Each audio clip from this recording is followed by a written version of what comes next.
Hi, my name's Fran and welcome to the second edition of my boxing training Q&A clinic. Episode number one, issue number one, proved really quite popular, and I've got a bunch of other questions to work through today. Just to give you a little bit of background, all of these questions have been posed by online clients of mine, either guys who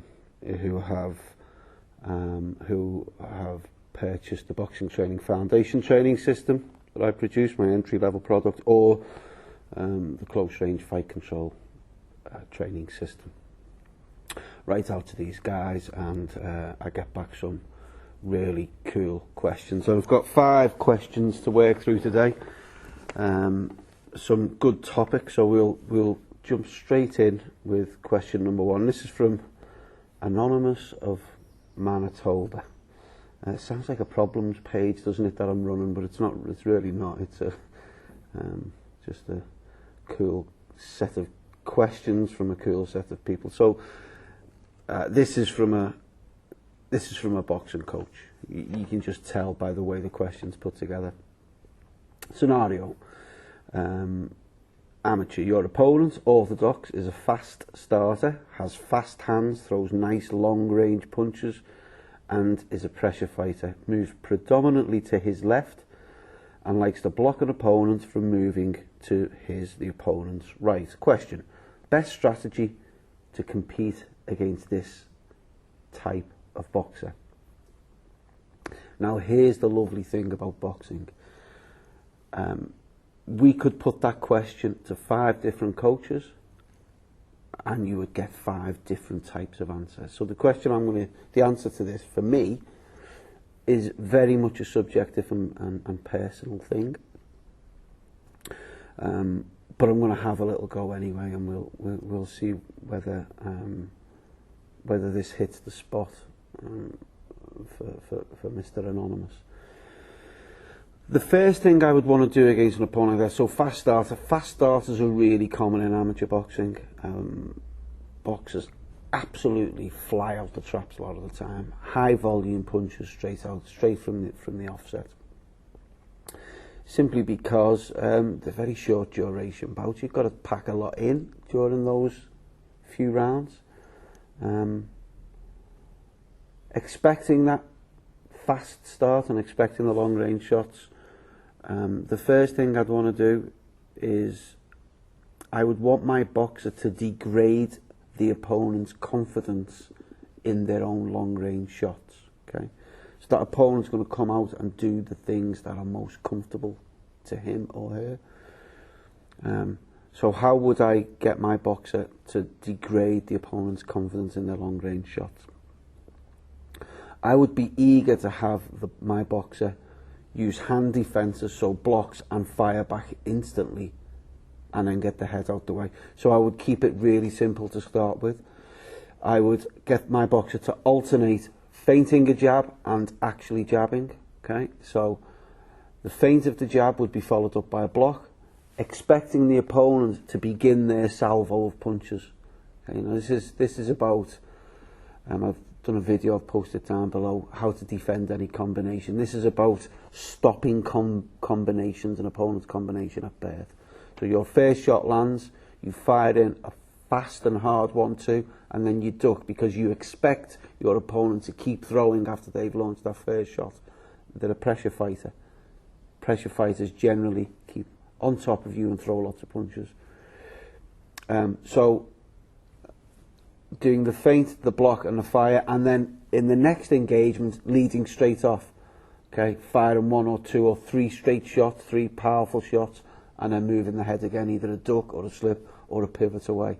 And I would get them to alternate that, certainly for the first 60 seconds, to try and really break the opponent's confidence in their own shot. As soon as you get a fighter like that to hesitate, then they're in real, or they are there for the taking. The second thing I would want to do is try and deal with the pressure. Now, this smart opponent likes to move to their left. That's a natural way for an orthodox boxer to move. But it also blocks you from moving to your right. And not necessarily a natural way for you to move, but still a good place to be because it keeps you in the safe zone. It keeps you away from the opponent's backhand. So rather than moving straight across, I would get my boxer to move diagonally back to the right and fire straight back with shots. So whilst the opponent, if you imagine the opponent coming round in a way like this and my boxer's here, rather than moving straight across and have the opponent stop them there, my boxer would come back slightly so the opponent moves that way and remains in the strike zone of my boxer. Now, that would be sort of plan A, okay? What I would then be doing on the night is looking for ways of developing plan B really quickly if that opponent works out what we're actually doing. So what I've laid down there is the initial approach. I usually like to, during the first round, try and develop plan B, plan C. You know, plan C or D, sort of the Alamo plan, if you like, is usually go get them, jump all over them, all kinds of punches, lots of pressure, turn it into a battle. But I usually like to put in place sort of 2 or 3 plans ahead of that. I hope that has addressed what was a really insightful and smart question, to be honest, from clearly someone who's spends an awful lot of time around boxing. Question number 2 is about pivoting. So this has come from 2 guys have asked similar questions. So I've got Mickey from New York, who I also know is a coach, who runs a boxing club out in New York, and Paul Brady from California. Paul is he's into his martial arts and has developed a real sort of passion for boxing recently. As an orthodox to orthodox, when pivoting to my left, I have always been taught to step to my left diagonally with my lead foot, then pivot. This takes me offline and gives me a little more space to throw a hook. You just pivot to your left. Have I been doing it wrong, or is it whatever needs doing to suit the moment? And Mickey asked a similar question. Apart from breaking lots of the cardinal sort of rules and the common faults of different skills, I don't really believe in there being a concept of doing something wrong or right in a boxing ring. Look, if it works, it's right. So all I would say is that there are different ways for doing things. Now, I've never really given much thought to the step across and then the pivot, but it is something I've given a little bit of thought to recently. Both are perfectly valid. All I would say about the diagonal step across and then the pivot is that all you've got is 2 separate skills. So when I demonstrate a single pivot, that is one skill. It's a pivot. The move across and then pivot are 2 skills. And what I'm going to do, I'm going to probably put together a video on this, I think, in the next couple of weeks. But I want to think a little bit more through it so the video can have some solid content. My initial thoughts about the diagonal step across is that at close range, it would be a really good thing to do, because it will, or at mid to close range, it gives you a little bit more space, not much of a step off, but a little bit more space against an orthodox boxer to really whip in the left hook or the check hook as you pivot. Okay, so it puts the opponents more into your strike zone, okay, allowing you then to use long range shots after your short range hooks. Secondly, against a southpaw opponent, I'd actually use this quite a lot. This Mickey and Paul's step across and pivot, for the simple reason, if you think of the southpaw's lead leg, the urge when southpaw meets orthodox is that the front legs often clash and there's stepping on toes, and which is actually a warnable. I don't even know whether that's a word. Warnable. That's an offence that a referee will issue a warning over, stepping on your opponent's toes. But what you can actually do is that little diagonal step across will avoid the front legs clashing, so it puts you into the safe zone of the southpaw boxer, ahead of issuing or letting your lead hand left hook go? Really good question. I hope that I've covered it off there. So no right or wrong answer. All I'd say is the step across and pivot are simply two skills combined into one sequence, and a very cool sequence as well. I'll put something together over the next few weeks.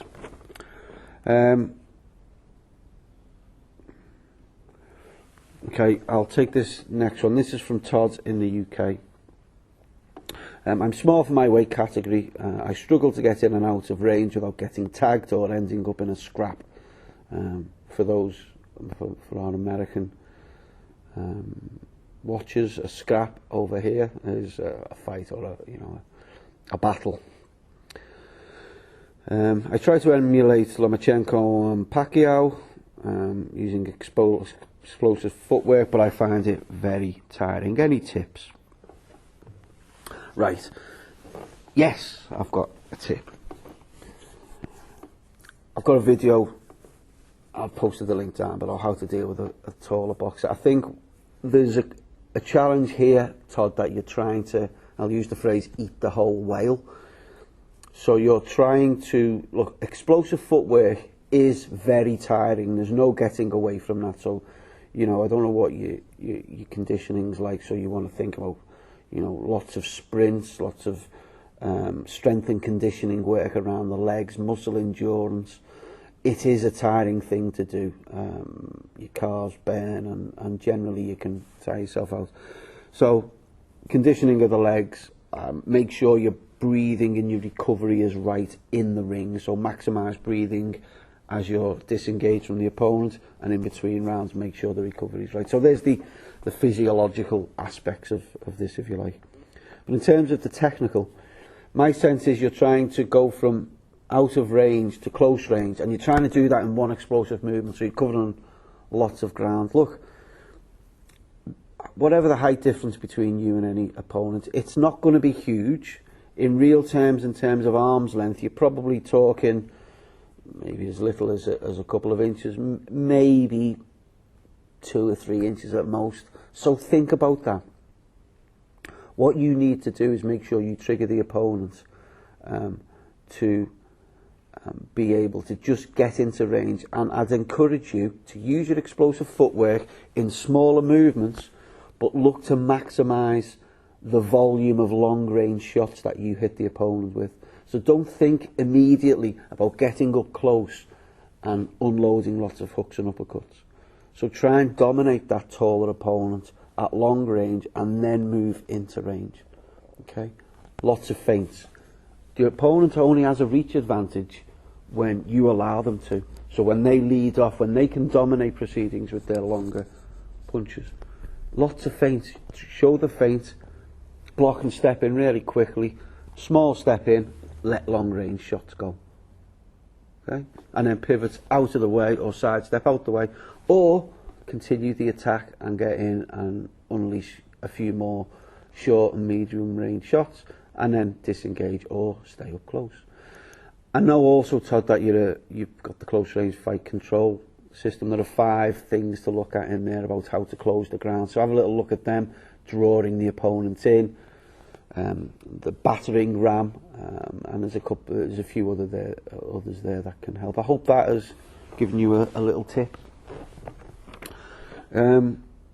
Okay, I'm going to roll 2 questions into one. I've got one question from Damien, who's someone I interact with quite a bit on YouTube. Excuse me, and Michael from California. Okay, so I'll read both of them out. I've taken on a student. This is Damien. It's my best mate's son. He's just 16. Seems eager to learn. Internet is making it a little difficult because he looks stuff up that other people say online. And there is some really bad advice out there. I know I'm throwing too much at him too soon. I don't want him developing bad habits, but I don't want him getting bored either or discouraged. If you have any tips, I'd appreciate it. And off Michael, how do you train? How to train your kids for when, what, how much? Right, let's try and cover these off. What I'm going to do is talk you through the first 30 minutes of my interactions with a person who walks in here, be that an 8-year-old child or a 38-year-old man, okay? The common thing is that people love to learn. Right now, I will go through exactly the same process with those two individuals, regardless of the 30-year age difference. What is slightly different is the feedback that I get in terms of what we're working through, and some of the ways I'll present it. I think kids or young people, they have a real passion, and when they know they're getting taught something or learning something that your average guy in the street just doesn't know, when they're learning a special skill, they can't help it. They have this love of learning and this enthusiasm, and they express that, and it's really, anyone who works with young people, this is one of the joys of working with young people, it's just that enthusiasm that they have. Now, as we grow older, I think society, you tend to become a little bit more reserved, but you still have something that I call the knowing smile, and it's this, where you get taught something that you know is really quite special. You get this little, they can't contain that little curl up of the side of the mouth that they know, and they can't help but have a little smile. I think as an adult, that's a leftover from childhood. So I always look to try and trigger that in whichever students I'm working with. So let's take the first 30 minutes. I will stand in front of someone and I will work them through. First, step number one is getting the stance sorted out. So I will work with that individual and I will take them through the 7 steps of getting into the stance. So feet together, either side of the line, right leg, if you're an orthodox, step back, front foot 45 degrees, knees bent, balls of the feet, hands up, palms in, chin down.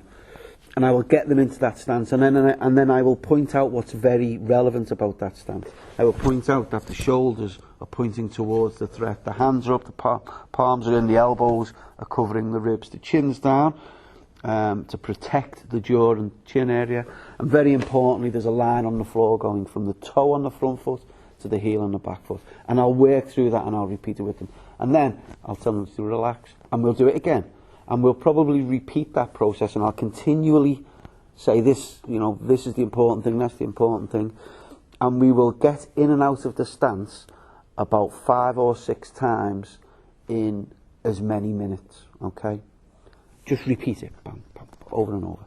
Okay, and then I'll say, right, we've got the stance now. Now what we need to do is learn to move forwards and backwards. So I'll get them in the stance again. I'll encourage them to go through those steps each time. That is the sequence to getting into that stance. And then I'll talk about moving forward and backwards, and that we only move this far because a punch can land. Now I only have to be that much away for the punch not to land. So we develop tiny, small movements. Okay, we avoid them jumping. We don't want boxers jumping to get from A to B.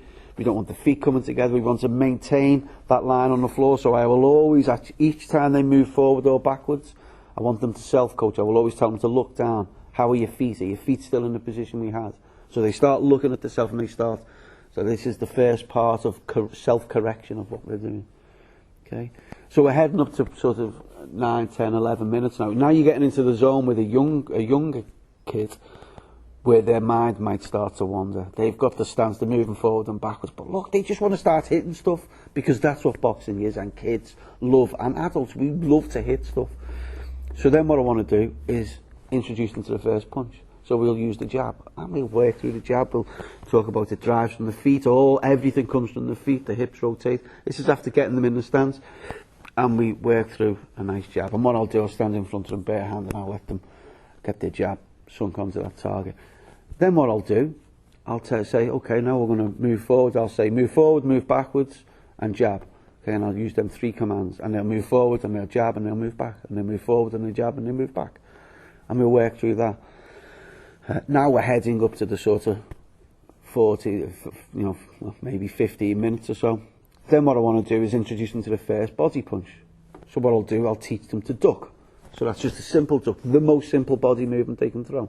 Okay, so what they're learning there is that they can move their head to get out of the way of punches, and they can double up their number of punches, because a jab to the head, when you duck and throw the same jab, actually a jab to the body, you've doubled the number of punches that you've learned. And then what I'll do, I'll have it. All of this is, you're trying to do this with a smile on your face. You're looking to make it fun. Constantly asking them to break down and work back up into their stance. Go through the 7 steps. For the next sort of 5 or 10 minutes then, I'll do something called tag boxing. We both get in our stance. And it's in effect, it's a way of reinforcing the importance of footwork. So they can, you facing off to each other, the scoring area is there or there, and you tap with your lead hand, movement in and out, trying to score your points, okay? So that takes us up to about 30 minutes. So what have we done there? Well, we've learned some of the absolute core principles of boxing. We've learned the boxing stance. We've learned that you need to move towards an opponent to hit them, and you need to move away from the opponent. So you need to control range, second big concept. We've learned that the jab is the most important punch, and we've learned that actually we've learned the beginnings of counter-punching. Okay, so when I've got them throwing a jab, when they throw the jab and do the duck, especially with younger kids, what I'll do, I'll let them jab there, and when they duck, I'll throw a big left hook that whizzes across the top of the head as they duck, and then I'll say, I'm going to get you this time, and as they do, I'll whack it again, and they start smiling. They're really understanding it, that they're staying cool and calm, but they're making my punch miss. So we're teaching them about counter-punching, okay, looking after themselves. So that's sort of 30 minutes. In terms of how frequent and look, don't let it become a military academy. Keep it fun, keep it light. You can get a kid or you can get a young person working really well, really hard. The first, 4 to 6 weeks really become technique heavy. If you can spend a session where you're just doing pad work with them on focus mitts and on a heavy bag, and you're just keeping things really simple with long range punches, so I won't bother teaching uppercuts for many weeks. It'll be straight left, straight right, and then we'll gradually introduce lead hand hooks. So all of the key concepts of boxing are introduced there, but make it fun. Don't scream at them. Don't start, breaking them down and building them up and all of that sort of stuff. That's certainly not my way.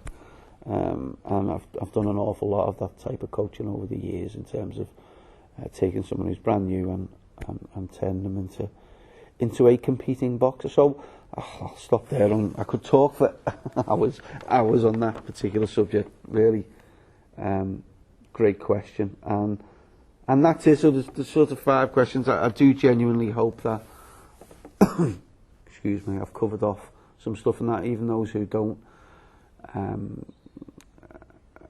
anyone can hopefully can pick up some stuff from my answers there. Look, go to my site. There's a link down below now. Sign up to my emails and I'll send you some really cool stuff, some good footwork drills, some cool reports, and I look forward to the next boxing Q&A clinic. Thanks very much.